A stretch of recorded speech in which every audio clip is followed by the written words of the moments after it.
Hello friends, I'm happy to report that about 20 Dharma friends from around the country recently completed a 10-week-long Total Chart Dharma course. This virtual class was offered in collaboration with the One Institute Graduate School. During the final class, we discussed one of the intriguing lines from the chapter on timeless meditation.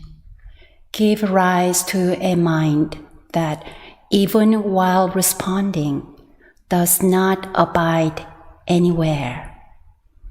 What on earth does this mean?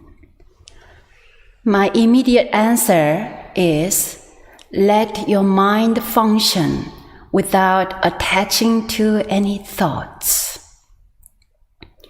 Respond to all sensory conditions from an empty, calm, and clear state of mind.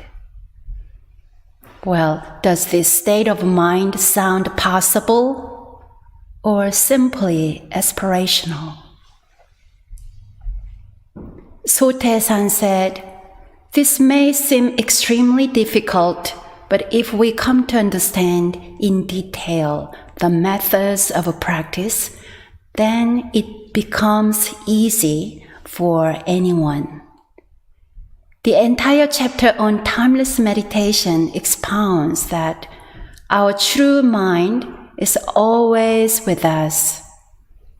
And through the threefold practice, we give rise to our true mind.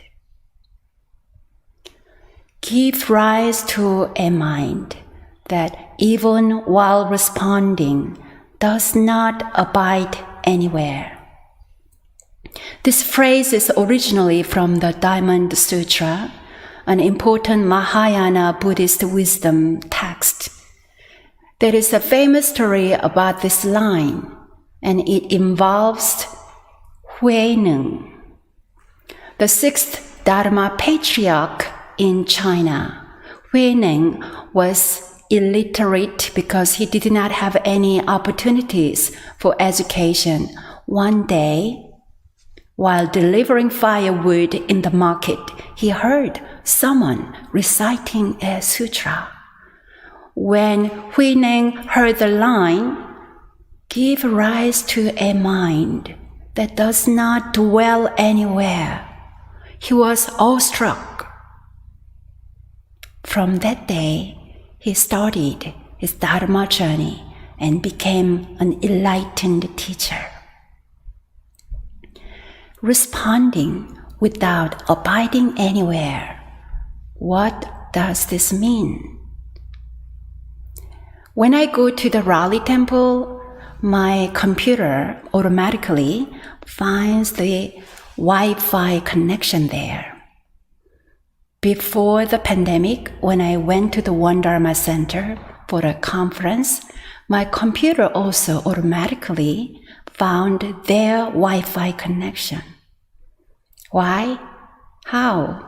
Because I entered the connection data previously, and my laptop instantly responded to those Wi-Fis in Raleigh and upstate New York. In the Chapel Hill Temple residence, we have two Wi-Fi signals.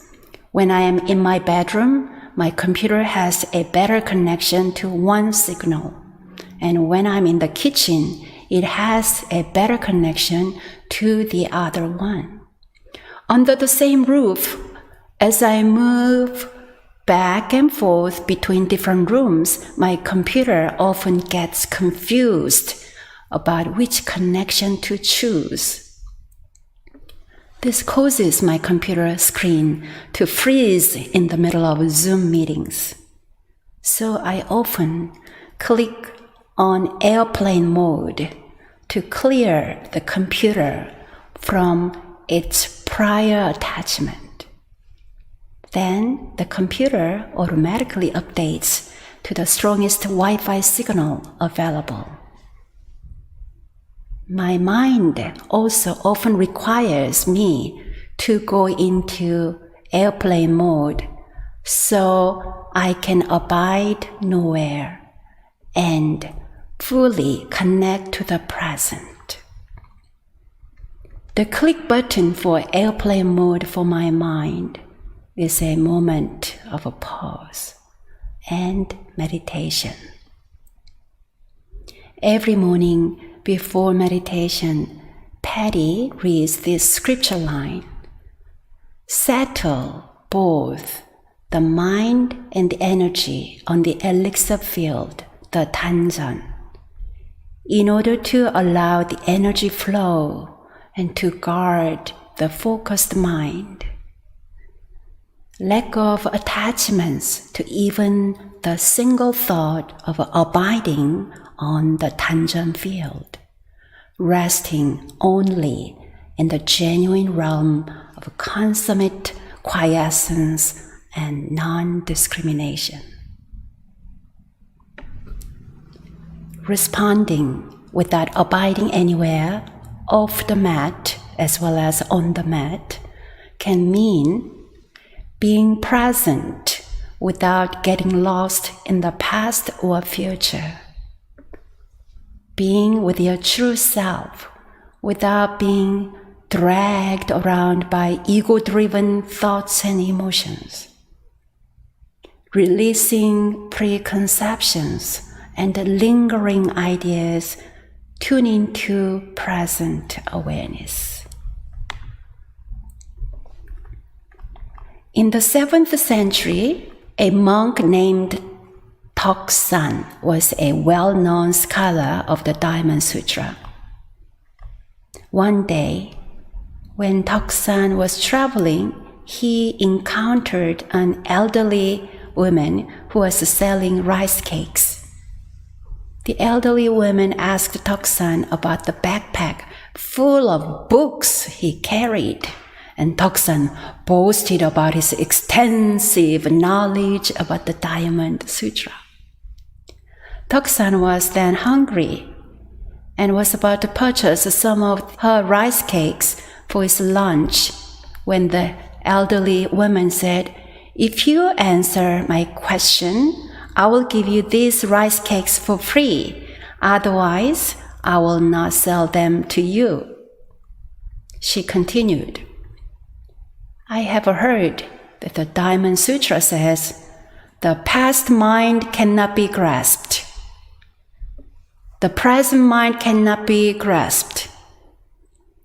And the future mind cannot be grasped. So which mind of yours wants to have these rice cakes for lunch?" Master Toksan was speechless and had no rice cakes that day.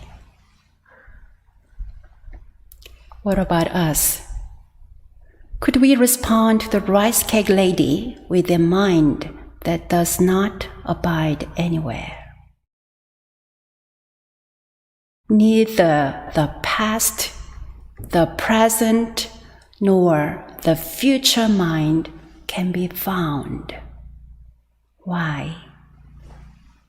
The Diamond Sutra says, because the minds the Buddha speaks of are not minds, but are simply called minds as an expedient. The minds the Buddha speaks of are not minds, but are simply called minds as an expedient. Our minds arise by dwelling on 5 aggregates: form, sensations, perceptions, impulses, and consciousness. Our minds dwell on what our eyes see, what our ears hear, what our nose smell, what our tongues taste, what our bodies touch, and what our brains think. The Heart Sutra reminds us that these 5 aggregates are empty, and what our 6 senses experience is impermanent. So one of my takeaways from this topic, responding without abiding anywhere, is let go of the past. Move on. Don't linger. Fully live in this precious present moment. We often live in the past. When our minds dwell on the past events, we may end up creating undesirable karma. Don't let concepts and ideas block the self-nature of the void and calm, numinous awareness. In response to sensory conditions, are you aware when you filter experience through the aggregates of your knowledge, concepts, and emotions?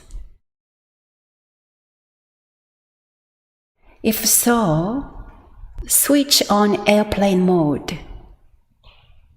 Let's connect with our original void and calm state of mind. This state of mind, abiding nowhere, is freeing. It frees us whether we are active or at rest. In understanding the Dharma of abiding nowhere, flowing water can be a helpful metaphor. So here is a little poem I wrote during a retreat. Chuckling, chuckling, chuckling stream, peacefully dancing in my ears. Sunlight sparkles off the surface. Water flows constantly, never the same. Always there, yet abiding nowhere. I am sitting still, breathing in, breathing out. Breath flows constantly, never the same. Always there, yet nowhere abiding. Our founding teacher composed a Dharma verse at Bongnae Hermitage. On the winding road up Pyeonsan Mountain, a rock sits listening to the sound of a stream. Nothing, nothing, but not nothing either. Not, but not either. Here is my translation. A rock sits listening to the sound of a stream without abiding on the sound happening an hour ago or a second ago, without abiding on the idea that the rock is not abiding anywhere.